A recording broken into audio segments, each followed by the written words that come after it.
नमस्कार मित्रांनो, आपला स्वागत आहे इतिहास क्रांतीवीरांचा सिरीजमध्ये।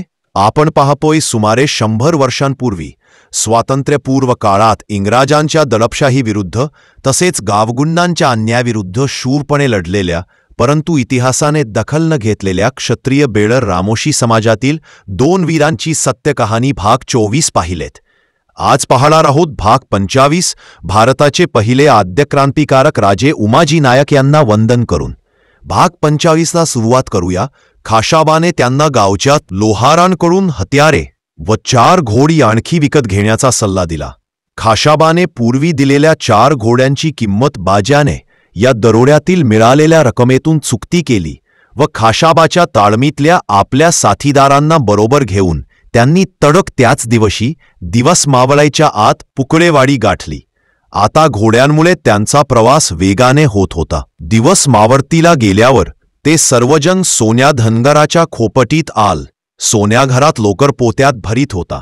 त्याला बाजाने बाहेर बोलावले, त्याच्या हातावर दिलेल्या 2 घोड्यांची किंमत रक्कम देऊन चुकती केली। अजून आपल्याला 4 घोडी पाहिजेत असे सांगितले। हे ऐकून सोन्या धनगाराने सांगितले की म्हसवडला मानगंगा नदीच्या पात्रात लमान लोकांच्या आंडा उतरला असल्याची माहिती व तसेच त्यांच्याकडे घोडी विक्रीस असल्याचीही माहिती त्यांना लागलीच दिली। रात्र होत आल्याने सोन्या धनगराने त्यांना जेवणाचा आग्रह धरीत थांबवले।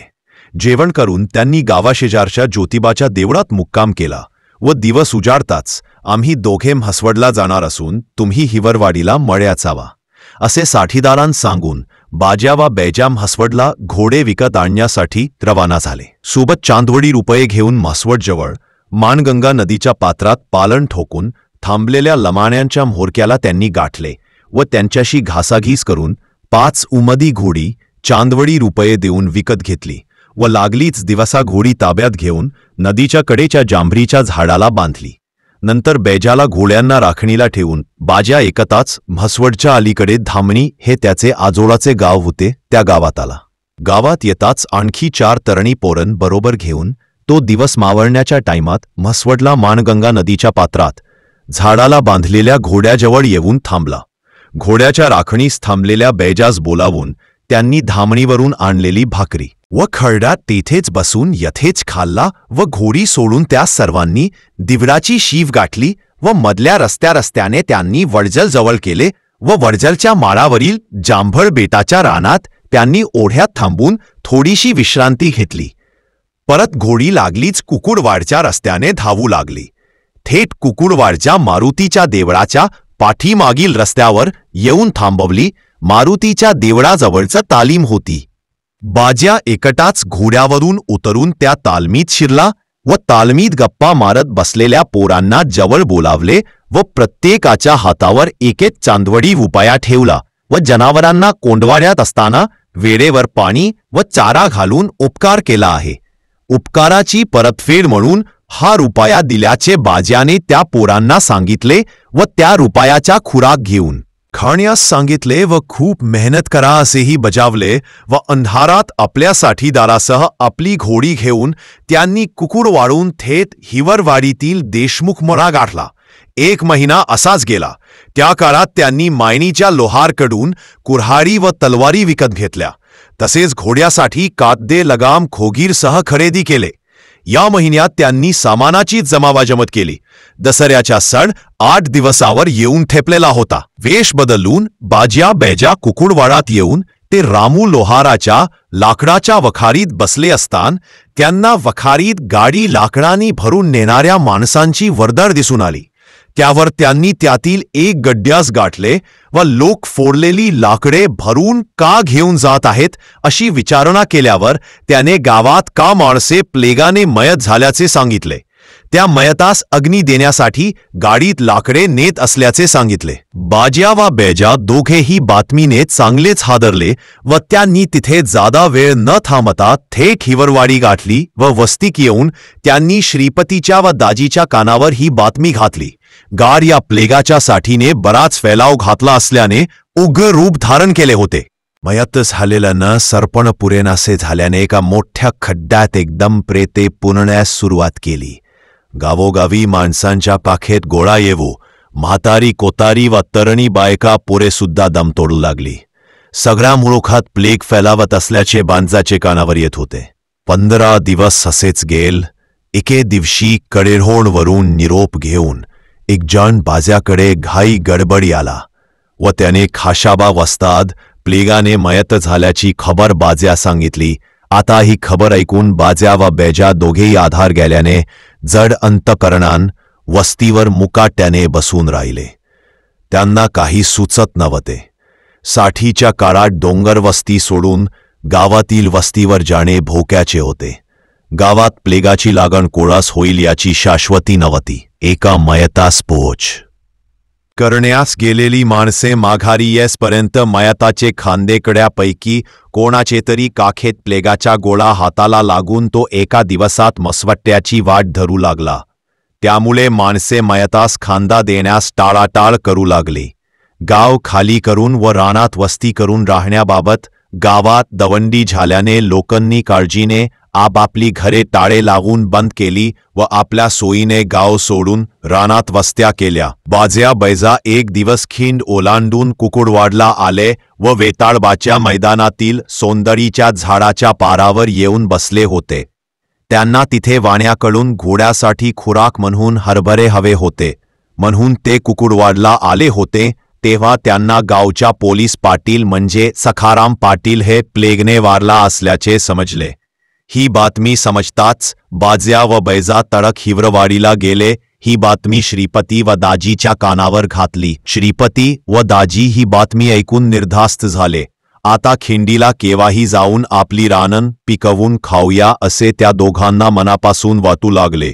कलेढोणच्या खाशाबा वस्तादही वारल्याचे दुःख बाज्या बैजाच्या मनाला राहून राहून अस्वस्थ करीत होते. त्यांनी नेटाने धीर धरून एक दिवस कलेढोणला जाऊन खाशाबाच्या पोरांची भेट तपाया व त्या पोरासनी आधार दिला. लागलीच ते आपल्या वस्तीला हिवरवाडीत परतले. गावोगावी प्लेगाने थैमान घातल्याने गावातील लोक गावे सोडून शिवारातील रानात जाऊन राहत होते. त्यामुळे गावेच्या गावे ओसाळ पडत चालली होती. असे 4 महिने उलटले. सरकारजवळ या प्लेगावर तातडीने विलाज नसल्याने सरकार ही लोकांसाठी काहीही करू शकत नव्हते व दवाखान्याची सोय मसल्यरच्या सरकारी दवाखाना सोडून कुठेही नव्हती.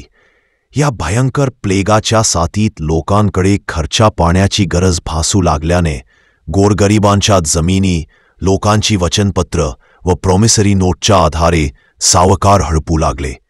याचा परिणाम म्हणून गरीब अधिकच गरीब झाले व ज्यांचेकडे धनसंपत्ती होती ते सावकार अधिकच गब्बर झाले व ते धनदांडगेश्वर झाल्याने गरीब लोकांची लूट करू लागले.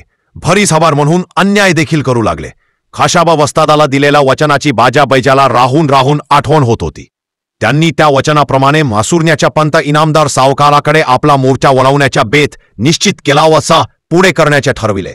पंत इनामदार मासूरने चोराडे, शेनवडी, भूषणगडाच्या लोकांना भरमसाठ व्याजाने रुपये देऊन कोऱ्या स्टॅम्पावर अंगठे घेऊन तिजोरी बरोबर जमिनी हडपत होता. दिवाळीचा सण लोकांनी गावाबाहेरच्या शिवारातील रानात कसा बसा साजरा केला. प्लेगच्या साठीने हैराण झालेल्या लोकांनी गावच्या देवाकडे दुर्लक्ष करून यात्रेच्या भानगडीत पडून घेतले नाही. अशातच बघता बघता होळीचा सण येऊन ठेपला होता. आता प्लेगची साथ कमी झाली होती. गावात राहण्यास येण्यापूर्व लोकांनी गावात येऊन साफसफाई केली. गावातील उंदरे नाहीशी केली. घरे झाडून घेतली. चैत्र पाडव्याला सगळी मंडळी गावात राहण्यास आली व त्यांनी पाडव्याची गुढी उभारून सण साजरा केला. एक दिवस बाजा बैजा फेरफटका मारावा म्हणून कलेढोणला गेले. त्यांनी खाशाबा वस्तादाच्या तालमीतील 4 गडी सोबत घेऊन हिवरवाडीला परत आले. परत येताच त्यांना वस्तादाच्या वचनाची पूर्तता करावयाची होती. पाडवा संपून आठवडा उलटला.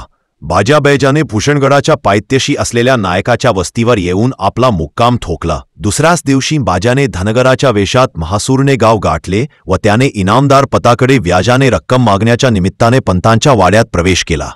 प्रवेश करताच सगळा वाडा त्याने निरखून पाहिला.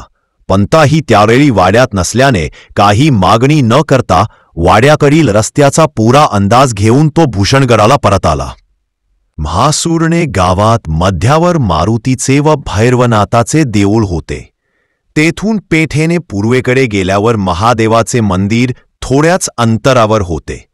देवळापुढून पुढे गेल्यावर एक उत्तर दिशेला आडवा रस्ता गावाबाहेरच्या रस्त्याला जाऊन मिळत होता. त्या आडव्या रस्त्याच्या कडेला बऱ्यांचा बामणांचे पांढे मातीतील वाडे होते. एक आड होता. त्या आडाजवळ भले मोठे पिंपळाचेही झाड होते. त्या झाडाखाली बुडक्याशी मुंजाचा शेंदूर फासलेला धोंडा होता. बाज्याने म्हासूरने गावात परत एकदा येऊन पंताच्या वाड्यांच्या परिसराची माहिती चांगलीच टेहळणी करून नजरेत पक्की साठवली होती. इनामदाराचा वाडा हा गावाच्या पूर्वेला कडेला होता. वाड्याच्या भोवती परूसभर उंचीच्या भिंती उभ्या होता. वाड्याचा मुख्य दरवाजा पश्चिमेकडे तोंड करून रस्त्यालगत होता. या दरवाज्यातून आत शिरले की एक चौक असून त्याचा अंगणासारखा वापर करण्यात येत होता. चौकावर तुळशी वृंदावन स्पष्ट दिसत होते. चौकाच्या भोवती चारी बाजूने दगडी भक्कम जोते होते. त्यावर मोठे सागावाणी खांब चौकोनी आकाराच्या तळखाड्यावर उभे होते.